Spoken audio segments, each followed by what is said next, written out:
দেখুন, বিহারের বিধানসভা নির্বাচনের ফলাফল ঘোষণার প্রক্রিয়া চলছে।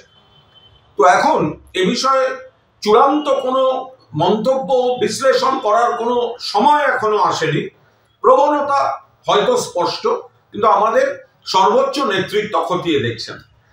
কিন্তু এর মধ্যে বিজেপির কিছু নেতা, বাংলার অথবা সর্বভারতীয় বিজেপি, তারা বিহারের সঙ্গে বাংলাকে রিলেট করে এরপর বাংলা এই ধরনের একটা ন্যারেটিভ তৈরি করতে চাইছেন।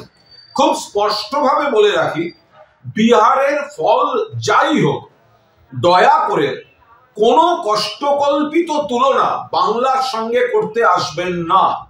বিহারের ফলাফলের বিন্দুমাত্র প্রভাব বাংলায় পড়বে না। আপনারা এসআইআর বা এই ধরনের যা ইচ্ছা চক্রান্ত করতে পারেন, তার মোকাবিলা মমতা ব্যানার্জির নেতৃত্বে অভিষেক ব্যানার্জির সেনাপতিত্ব হবে। কিন্তু বাংলার রাজনৈতিক ফ্যাক্টরগুলি সম্পূর্ণ আলাদা।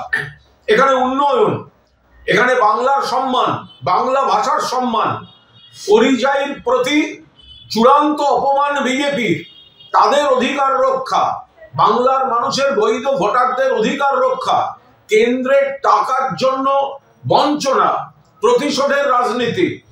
এখানে বিজেপি মানুষের দ্বারা প্রত্যাখ্যাত, আর শীত গ্রীষ্ম বর্ষা মমতা বন্দ্যোপাধ্যায় ভরসা, যার উন্নয়নের মডেল অন্যান্য রাজ্যকে অনুসরণ বা অনুকরণ করতে হয়। ফলে বিহারের রেজাল্ট যাই হোক, তার প্রভাব বাংলায় পড়বে না এবং সম্পূর্ণ ফ্যাক্টরগুলি আলাদা।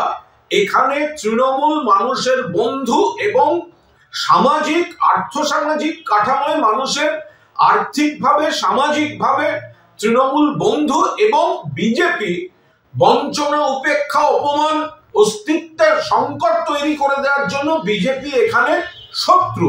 ফলে 250 আসন নিয়ে প্লাস মাইনাস চতুর্থবারের জন্য বাংলায় মুখ্যমন্ত্রী হতে চলেছেন মমতা বন্দ্যোপাধ্যায়। বিজেপি যে নেতারা বিহার দেখিয়ে বাংলা টেনে সকাল থেকে মন্তব্য করছেন, তারা অকারণ পরিশ্রম করছেন। বিহারের সঙ্গে বাংলার ফ্যাক্টরগুলির মিল নেই এবং বিহারের নির্বাচনের কোনো প্রভাব বাংলায় পড়বে না। বাংলায় তৃণমূলের পাশে মানুষ ছিলেন, আছেন, থাকবেন, এবং বিজেপি এখানে প্রত্যাখ্যাতই থাকবে। আর বাকি নির্বাচনী বিশ্লেষণ বিহারের, সেটা আমাদের নেতৃত্ব খতিয়ে দেখছে।